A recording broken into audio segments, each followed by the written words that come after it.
all questions because they were all easy questions. Easy questions. So it is, you cannot, call it my fault.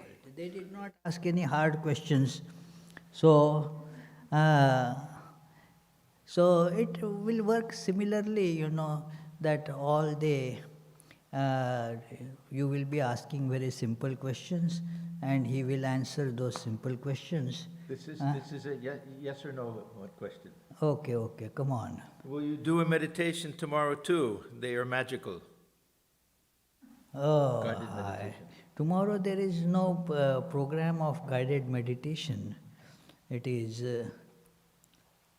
no meditation. It is up to Swami Atmajnananda ji. I am guest here, according to his directions, his dictates, I move. Left, right. When he says left, I put left foot forward, right foot forward, like that, So as per his commands, if he says, do the guided meditation, yes, Swamiji. Yeah, this is called a myth. Myth? That anybody does whatever I say to do. That I'm in charge of anything. This is called a myth. Okay, Maharaj. Okay, yes. It appears that realizing this oneness requires renunciation of lust and gold. Please provide us some guidance on how to overcome the formidable forces of desire. So I am to answer. This is simple, Yeah. I'm giving you the easy one. Oh. So, it is indeed in spiritual life, it is a most formidable question. It is that because we really are so attached to these things that it becomes a formidable thing to get over lust and greed. It is our attractions towards the external things. And thus we keep on multiplying more and more rather than going towards the one without second. So how to now control that? That is called actually yoga. And in that Sephirot language, that is to connect this Shekinah, this universe, to the manifest God. Not the unmanifest God, but the God that we can feel, the God like something that can come to our plane and listen to us, and we can worship that. So that is the God on our plane, the God who is creator, sustainer, and so forth. So that God, we dissolve universe, ourselves as it were, into that, connect to that, and then what was thought to be difficult becomes easy.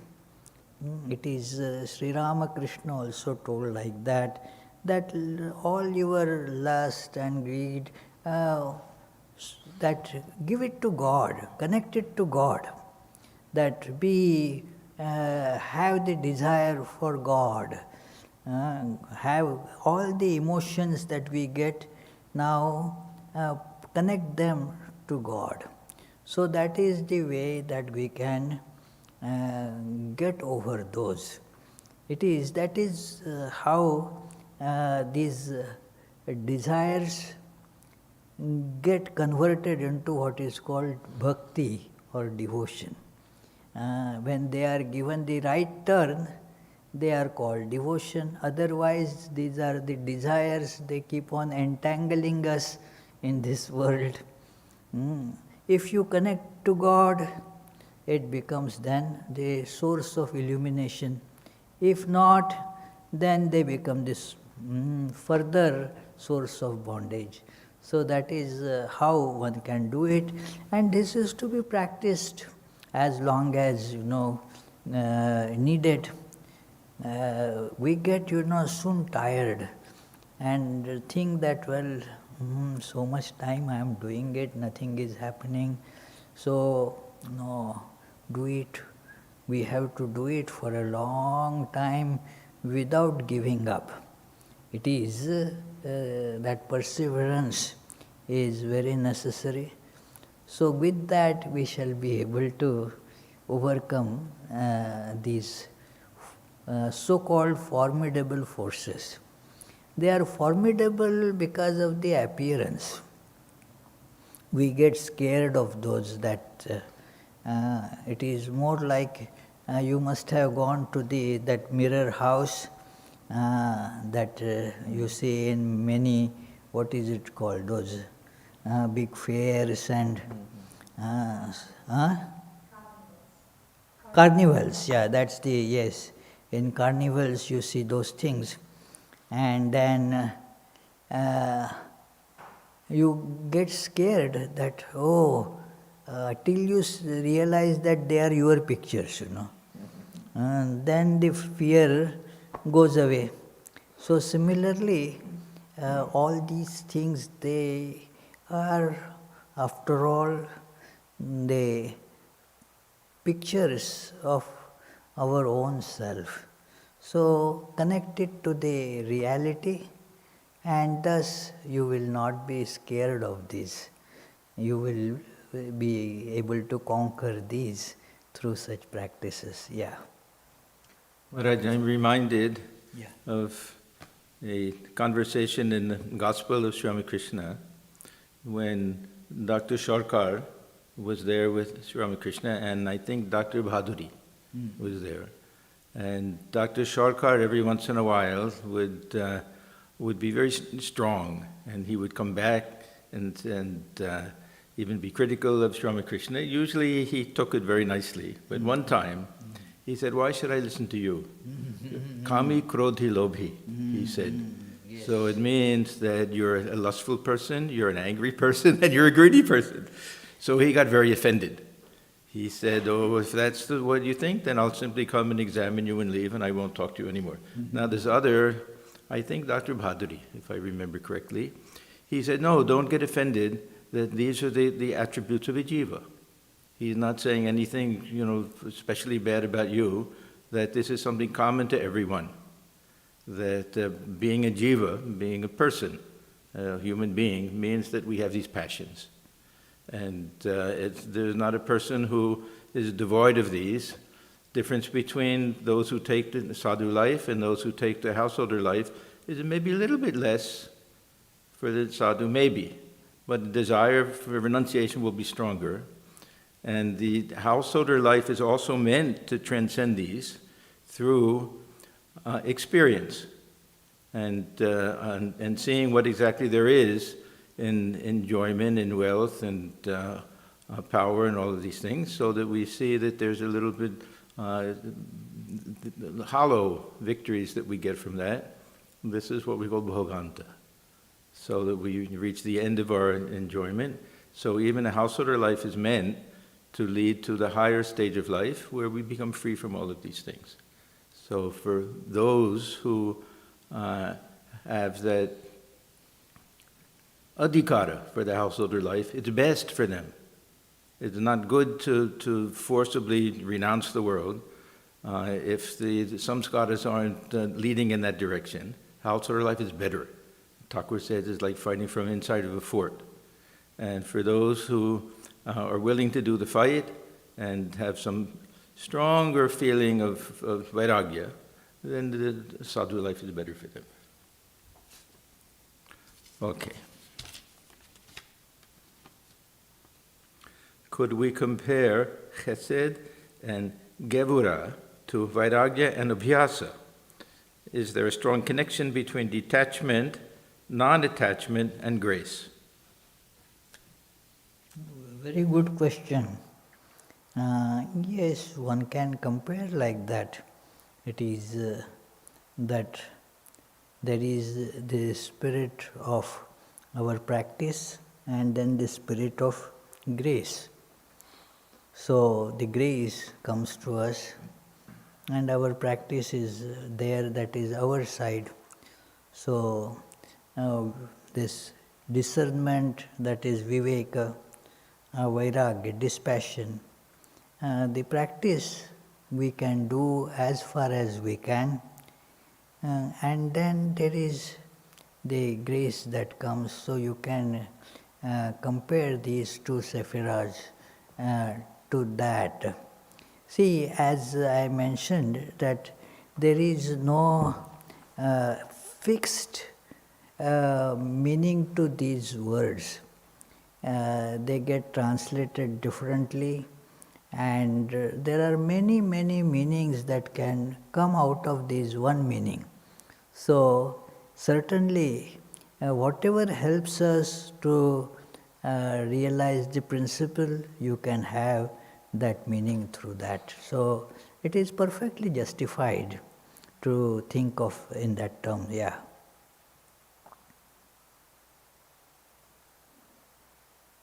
This is exactly the point that Swamiji was making, this connection between detachment and grace.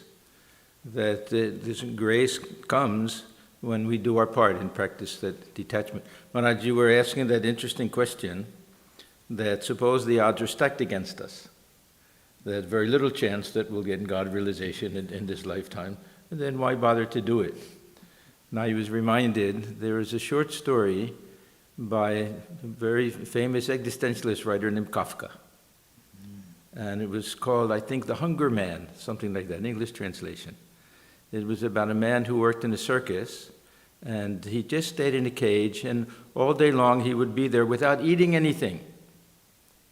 And that was the attraction. People would simply watch and see the whole day he can go without eating anything, and he made a little money just doing that.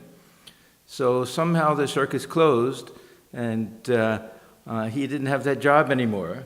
And people noticed that he still didn't eat. And they said, well, why? You're not getting anything out of it. He said, I've learned to enjoy it.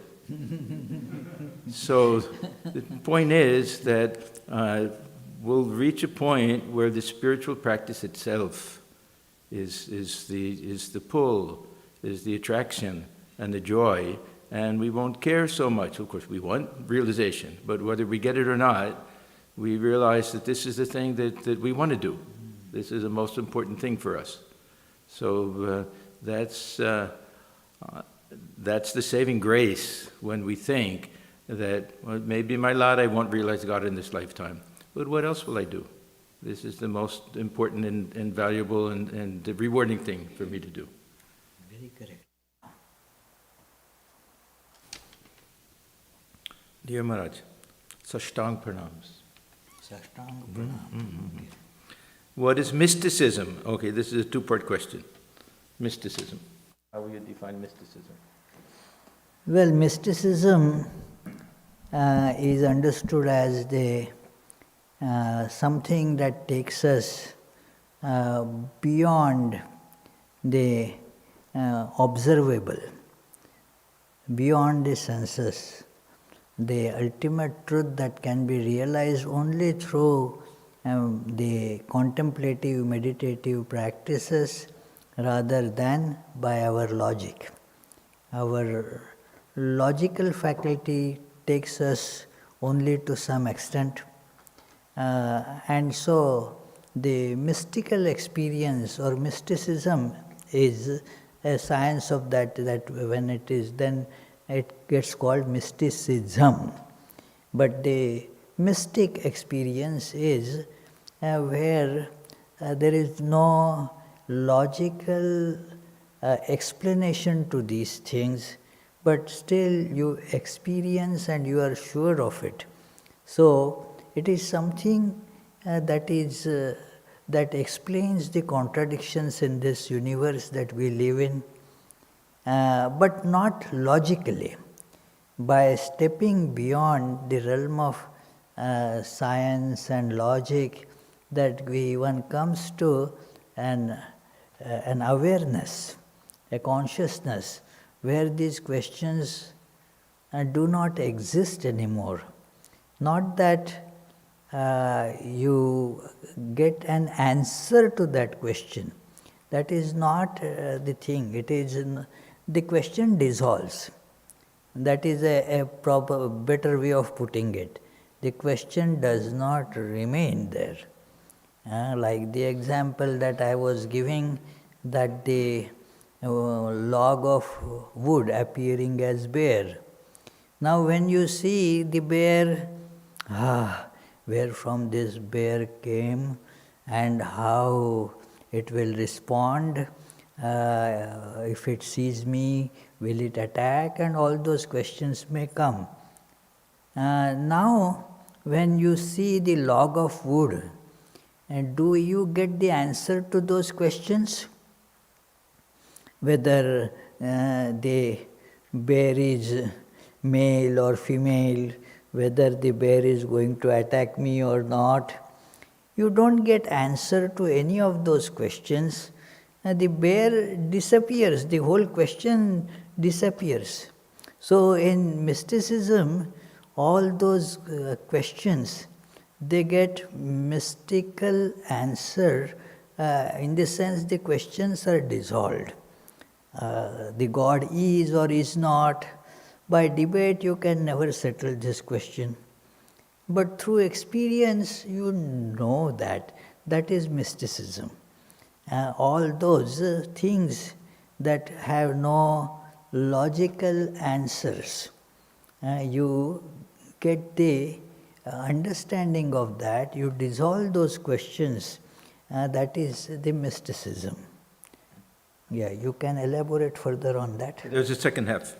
It's Vedanta, the mystic side in Hinduism, as Kabbalah is in Judaism. Yes, Vedanta is Hinduism actually. In Vedanta, Swami Vivekananda says that Hinduism is not the correct name at all. Hinduism is a geographical idea that people staying on the other bank of the river Sindhu, they were called Hindus by the Persians, and then when Britishers came there, their ideas about God of these people, their practices, their culture, all was put together and given the name Hinduism. Till Britishers came, the word Hindu as religion was not there.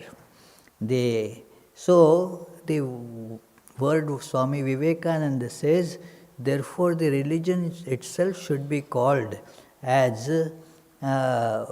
Vedantism or Vedanta, or the other name used in our scriptures as Sanatana Dharma, the religion eternal.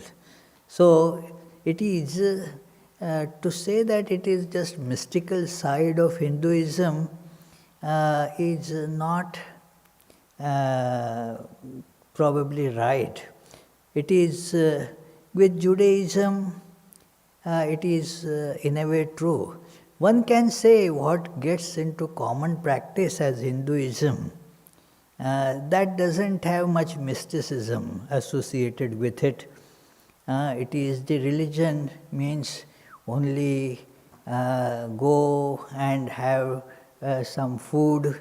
It all comes down to that level, to have socialization, meet people, talk about it. Like one of our friends say that you go to these Hindu celebrations and what you see there is sari competition. Sari competition. So it is, now that is certainly not a religion, but I mean there is no search for God or any such thing apparently there. It is some kind of a ethnical community coming there. So certainly Vedanta can be considered in that sense the mystic approach to Hinduism. Yes. This Kabbalah, as far as I know and remember, because I studied these things long back, was the predominant branch of Judaism for many centuries, maybe 10 centuries, including belief in reincarnation and other things. And even up until the 19th century played a very strong role, a very dominant element of Judaism, and almost died out completely after the Holocaust. World War II, a lot of skepticism came and everything. But in general, all of the religions that came out of the Middle East, that means Judaism, Christianity, and Islam, will have a conventional side and a mystical side. And the relationship between the two has always been a little contentious. In some cases, even mystical side has been considered heretical. And there are many martyrs and everything, the Sufis, martyrs, and even Christian martyrs. And at other times, there's been a little bit of a better relationship. I remember there was one member of the Interfaith Council in California from Egypt. And I asked him about the Sufi tradition. And he said, there's a little bit of Sufi in the heart of every Muslim. But the other side is the Orthodox side. So one of the main differences is that all the religions that came out of India have a sweet relationship with the mystical side and look upon that as really the essential side. And there's not that, of course we have the temple worship and everything, but that's really secondary. But it's understood that through yoga and everything, that there should be some direct experience of God, which is pretty much the essence of mysticism. And when we look at the teachings of Sri Ramakrishna, is even more so, because the essence of mysticism is some type of connection with the divine that most people won't have or can have. Some special grace that comes. But for Sri Ramakrishna, it is open to everyone. And this is why it's such a remarkable thing when he tells people you can see God and you can talk to God. And the Vijnani will be able to. So that's really saying the mystical experience is open to everyone. So this is, I think, a very important distinction between the so-called religions of the East and religions of the West.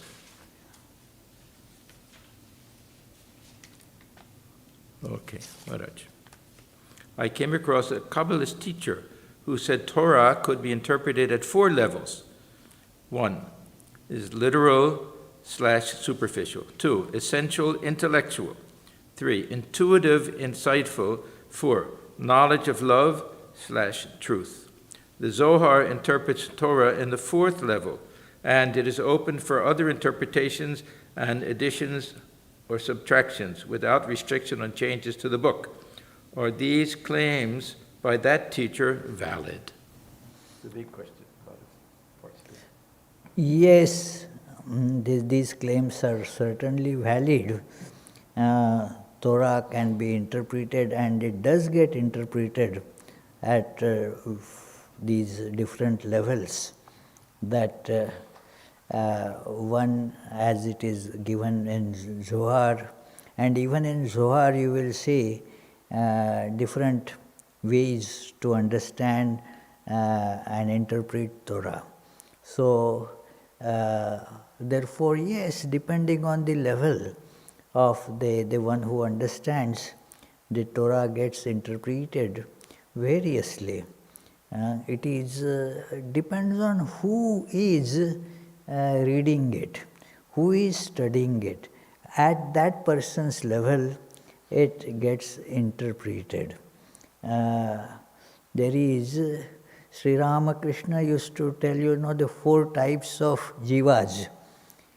So, the 4 types, they understand the scriptures in 4 different ways.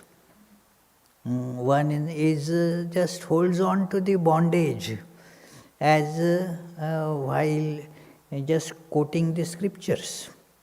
They do not want to get out of this. They say that this God has made this world, God has given us the attractions and many such things to get attracted. So it is just the following of that is the worship of God. So they do not think about the bondage. They even do not feel that there is a bondage. Things are going on fine. So some little bit distinctions here and there, differences are there. like we had one Jewish rabbi as speaker.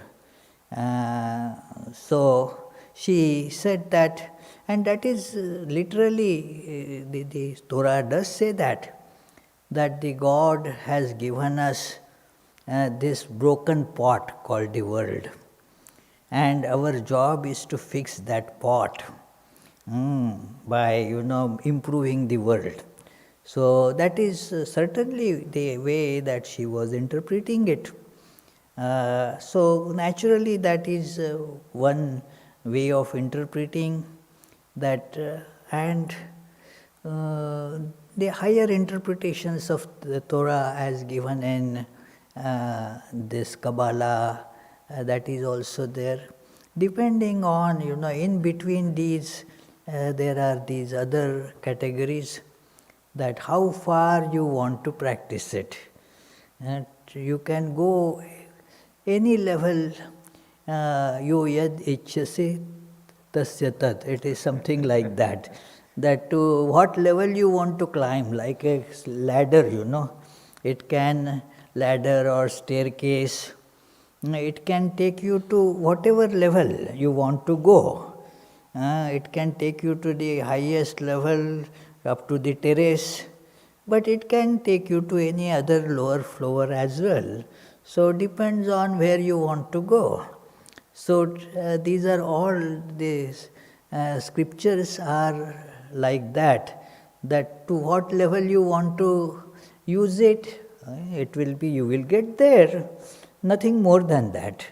But it can take you higher if you want to go further. So it depends on how you tend to understand these things.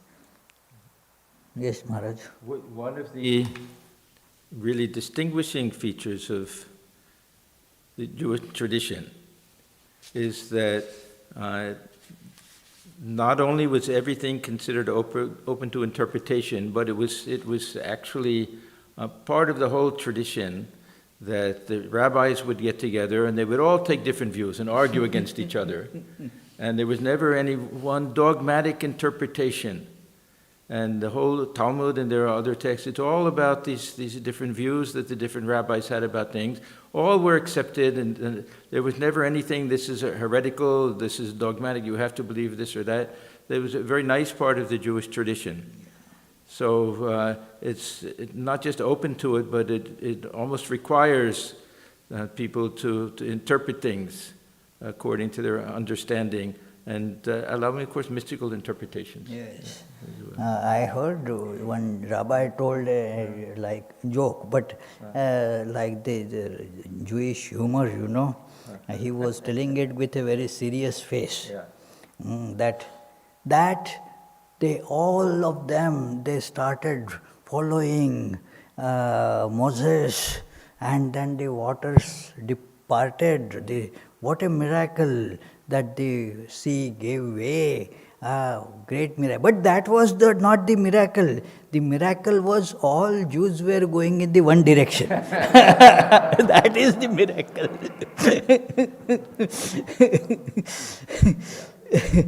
They say there will always be 3 synagogues in the town. Some who will go to one, some will go to the other, and those who won't go to either one. That'll be the third one. Yeah, so it is a good thing that there is therefore the churning of the opinions. There is no condemnation as such. That okay, you have your view, I have my view, and then the discussions are there. So you come to gradually some conclusion. If there is the flexibility to learn from others, there should be the tendency to learn. Then certainly these discussions can lead to the knowledge and understanding. Yeah. And there's so many different schools of Judaism today. And we had one rabbi who spoke here, and they were talking about this belief in many gods, the so-called belief in gods from Hinduism and other traditions. And he said, in Judaism, we believe in one God at the most. At the most. That means even those who don't believe in God can be good Jews. It doesn't, Jews, they'll also be included. Yeah. at the airport today in Providence Airport, by looking at my attire, one girl came to me and said, "What is, are you Buddhist or Hindu?" I said, "Yes, no, I am a Hindu monk." So then she said, "Very good. I studied, that was my major at school, and at the University of Rochester, there was a very well-known Professor Brooks, one of the best Sanskrit scholars." So, and then I told, "Yes, very good, all these religions. Actually, I am going to our DC center, and I will be speaking on the Jewish text Zohar." And she said, "Oh wow, I have not read it. I am also Jewish, but I am kind of agnostic." And she qualified her agnosticism as, "I am a theist or agnostic rather than atheist agnostic." So amongst agnostics, again, there are the classes, you see. So, and you become open for understanding that I believe in God, although I don't study the Jewish text, although I am born Jewish, raised Jewish, but I probably have studied more Hindu texts, Upanishads and such things rather than the Jewish text. So, yeah, so... she's not alone. She is not alone. Now, anybody wants to ask a question from the audience, you can do it. We've gone through the list of written questions.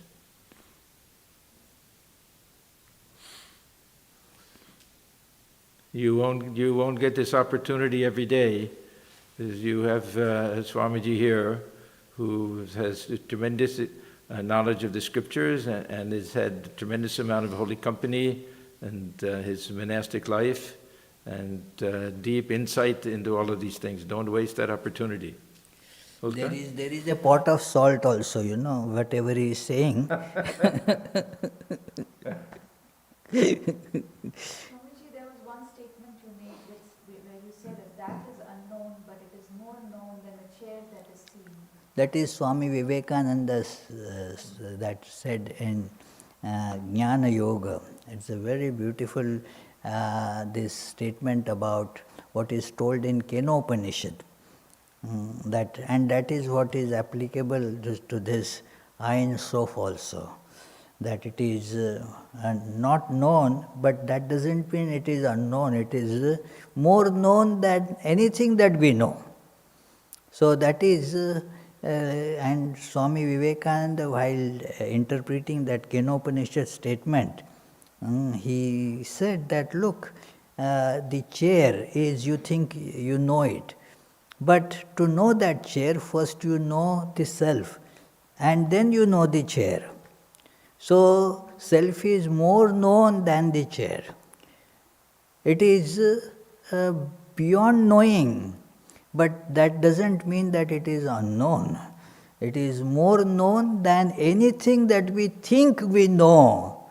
It is, so that is, for every knowledge, there is another analogy that when you are, say, watching a movie, you are seeing the pictures, you are not aware of the screen on which these pictures are. Do you know the screen or not?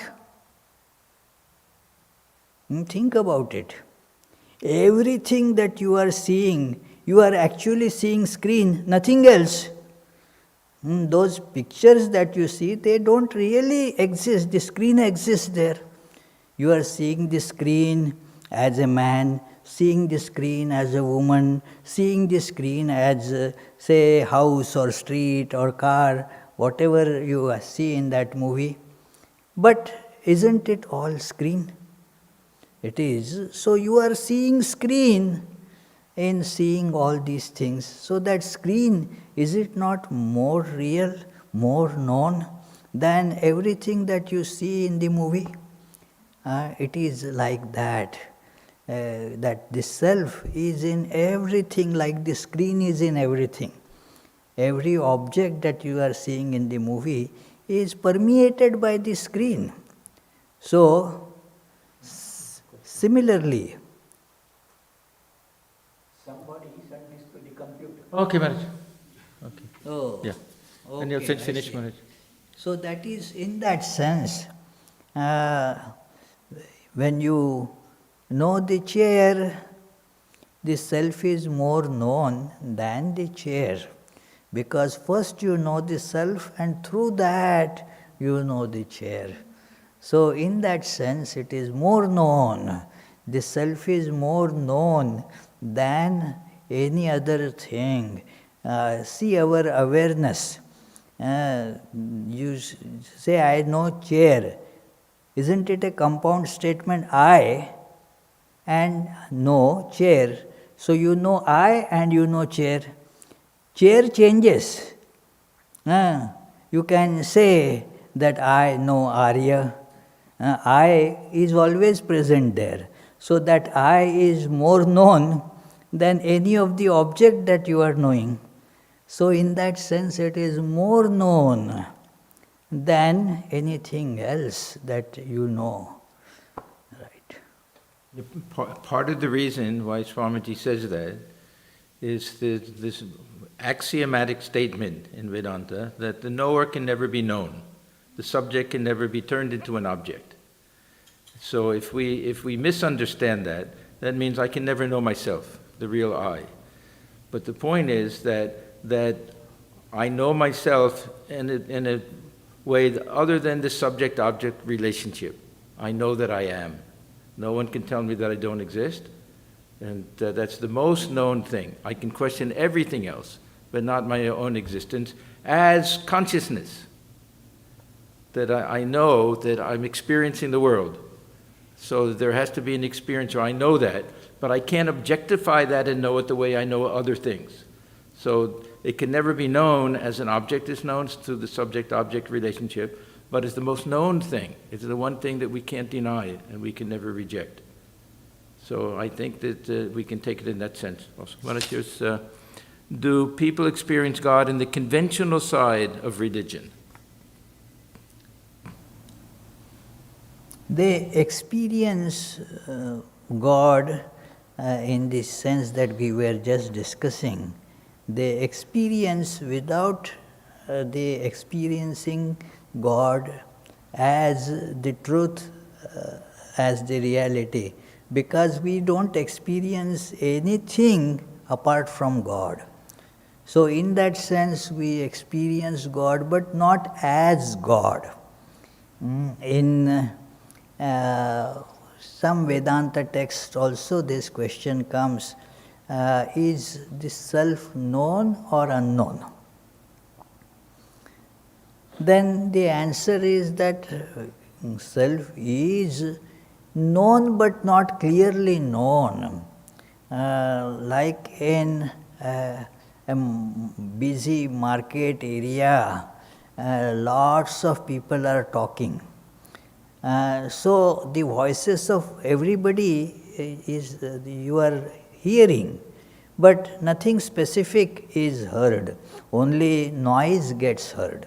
So we do not experience God clearly because it is mixed with so many different ignorant objectifications of that thing. So therefore, it is a mixed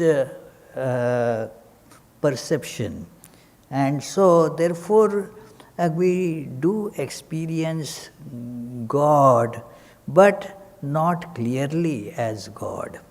It is an experience that is mixed up with lot of confusions, like a noise of so many people coming together.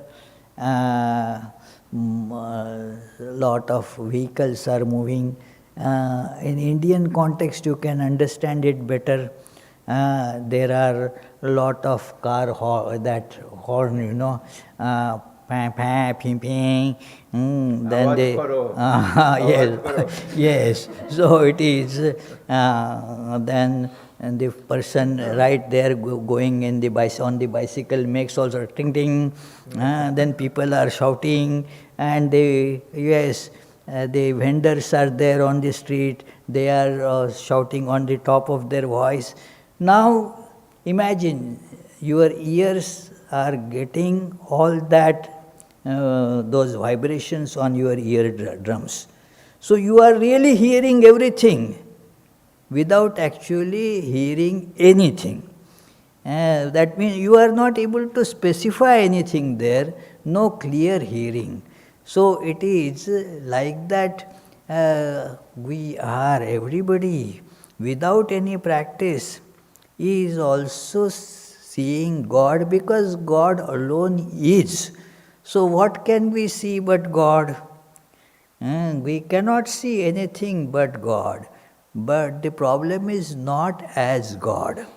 It is a confused experience. And so, by spiritual practice, you see the truth as truth, God as God.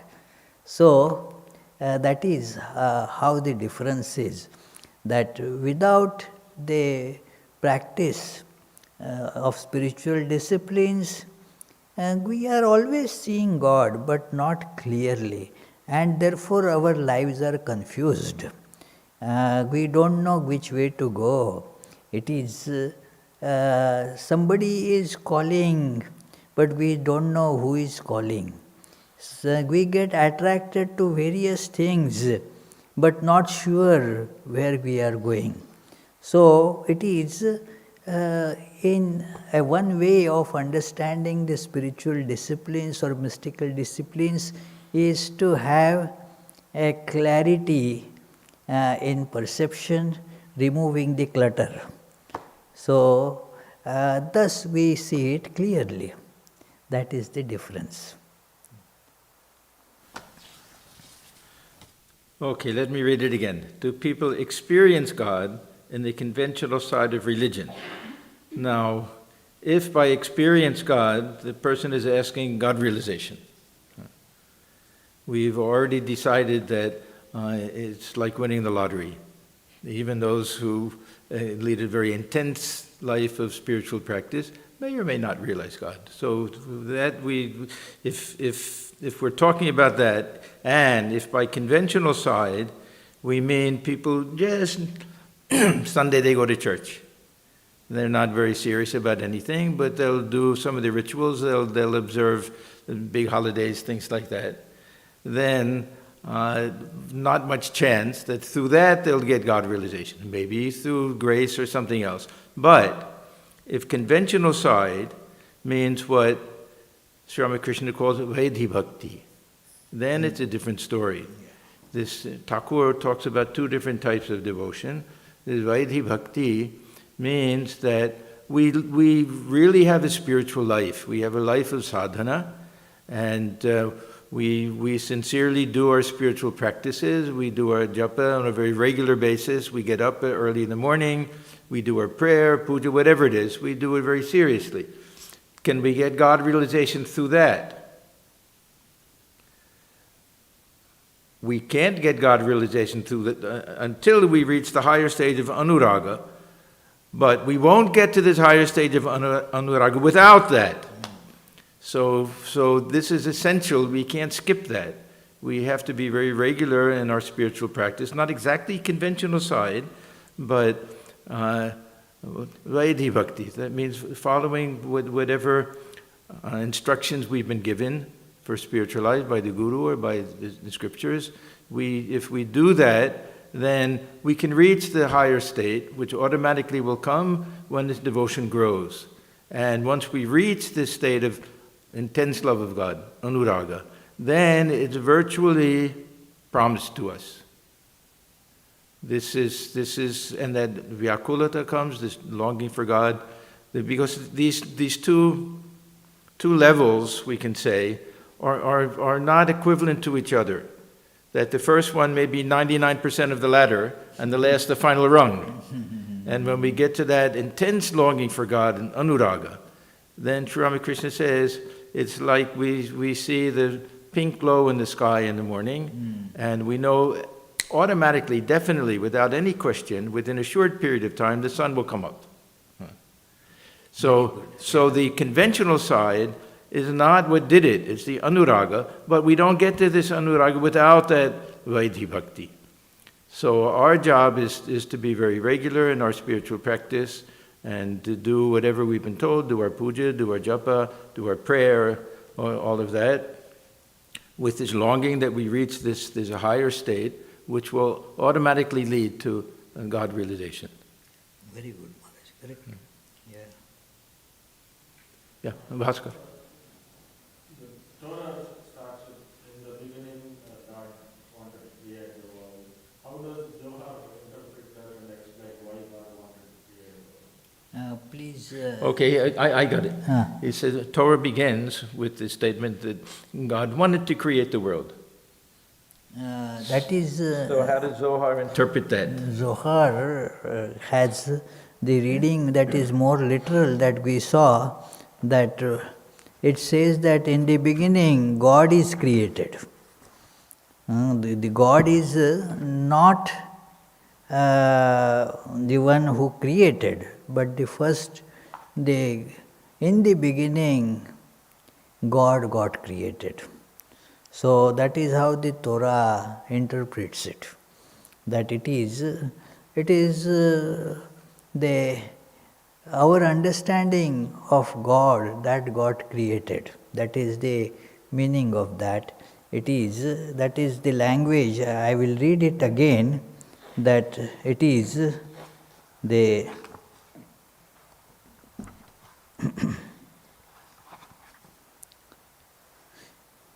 what are the very first words of the Bible?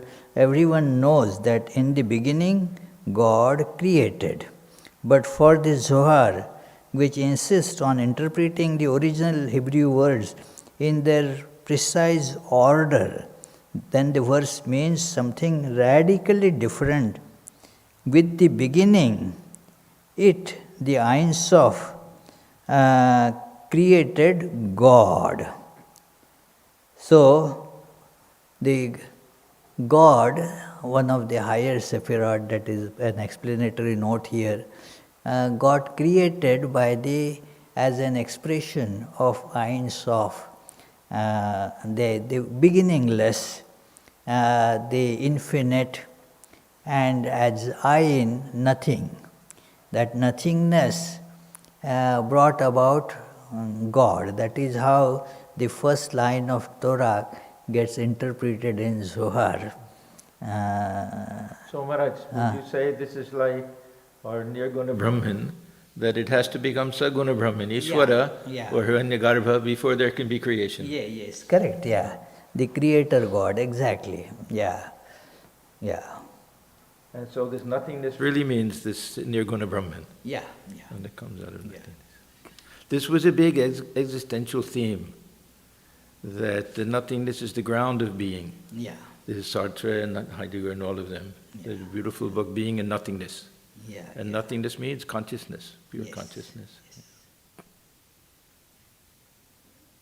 There is this Arati. girl also, Aruna also has two more questions, okay. Okay, one of you. Okay. So, many people identify themselves as through like different religions, genders, sexualities, or through like different existences, like white people, black people, Indians, anything, all of that, right? And you say that like if I know myself as the consciousness, and so do other people, we also have to like eliminate desire and lust, right? Isn't the desire to hate also a part of all of this?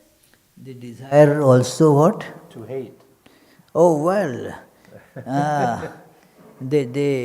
see, the word desire sometimes is very confusing, that there is the desire is an expression of imperfection. And the perfect has no wants, so perfection has no desire. When we have various desires, then one may ask this question that the desires have to be given up. To desire to hate, desire you mean? Or desire to hate somebody? Maybe propensity to hate people. Propensity to hate somebody, that is certainly it is an obstruction. Whom do you hate? Those who become obstruction to your desires, the anger and hatred goes there. So certainly if that is also product of desire, the hate. So that also has to be given up. See, if you hate somebody, it is much worse than seeking something. Seeking something is one, and hating somebody, the mind goes more there, because it is very painful. And so the mind gets dragged there rather than to the essence or to God. It disturbs us much more.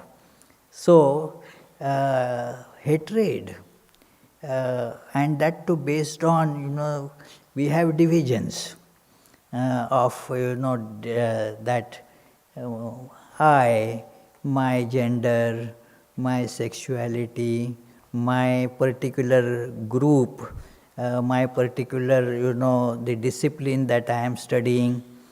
And so, whatever is other, that gets hated.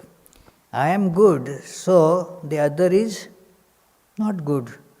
And so that becomes the automatic division, and that becomes a vehicle of perpetuating the ignorance, because it kills the awareness of oneness. That oneness is the truth, and that which helps us to cultivate this oneness more and more, that is knowledge. And that which goes in the other direction makes more divisions and intensifies thus the hatred. That is certainly not a way to know the truth. So that is how one can understand it. The desires, they lead to misery. And the desire to hate, you can imagine it leads to more misery. Yeah. Does denial also play a part in that? Self-denial. Does denial play a part in that? Does denial? Yes, one cannot be, dishonest. If you know something to be right and you deny it, then you are lying, isn't it? That certainly is not the correct thing. You are moving away from the truth by that denial. So, honesty is very important. That it is the sign of straightforward, clear mind. And Sri Ramakrishna mentions that such a person can realize God. The straightforwardness and the purity, there is no deceit in mind. So, therefore, this something that you understand as real, true, and yet you deny it. That is not the correct thing. So, it is, one thing is your goal, that it is very high, the goal has to be highest. Now, while that is the goal, this is truth that I have not reached there. So, therefore, having not reached there, there are certain defects in me. To deny those defects is not right. Just because I have the high goal doesn't mean I am there. So people say, I am not yet there. Yes, I am not yet there. I acknowledge that there are problems. Denying them does not take us there. Yeah. Maharaj, I remember a very right. nice incident in the life of Swamiji. When they were on the ship going to somewhere with Sister Nivedita on their way back to India, and Swamiji was having so much fun with the boatmen. They were all Turkish boatmen. And she asked him, how is it that you can relate to people so easily? And no distinctions or anything at all. And he said, I learned this from my teacher. I learned this from Sri Ramakrishna, that whenever he took up anything, a spiritual practice, any other religion, that he became one with them. And that's how he realized this, not just realizing God, but realizing oneness with everybody. And we don't even have to have some very high philosophical understanding of the real nature of the self if we approach people as people and look beyond these differences and know them as living human beings with their own dignity and everything, then we can feel this connection with people. When I was young, I had this tremendous desire to travel. I went to all these different interesting countries through North Africa and Central Asia and everything. And wherever I went, I really felt this oneness with all the people there. That if you meet people on their own level, don't go as a tourist and don't look at these external things, and just, we all have the same needs and desires and aspirations, and if there's so many things we have in common, that people will respond. Now, if we go even higher and understand this idea of upadhi, and that we're all wearing these costumes and the real self, there's a real oneness and divinity and everything, it's better, it's even hard. But even without that, if we just look beyond these superficial differences, it would make such a difference to ourselves and in society. This is one of the great problems in the world today.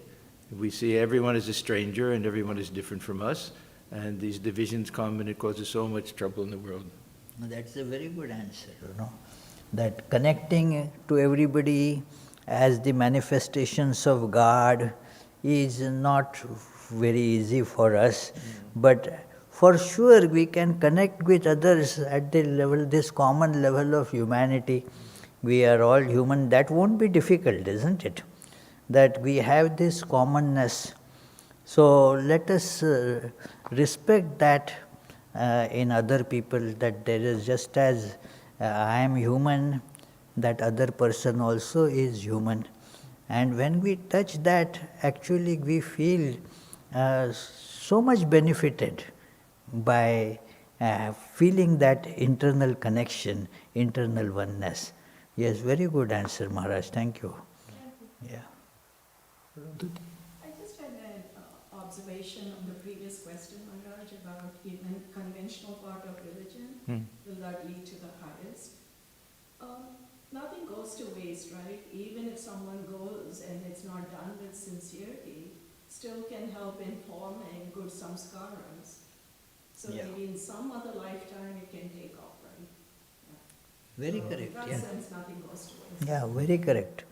In 7th chapter of Bhagavad Gita, therefore, God says that there are 4 types. He first classifies those who are devotees and who are not devotees. Then among devotees, he says there are 4 types. Chaturvidha bhajante mam jana sukritino arjuna. So those who are good people, sukriti, and they worship God, worship me, but there are 4 varieties in that. Those who come to me artha, means because of some various inflictions that one has to face in life.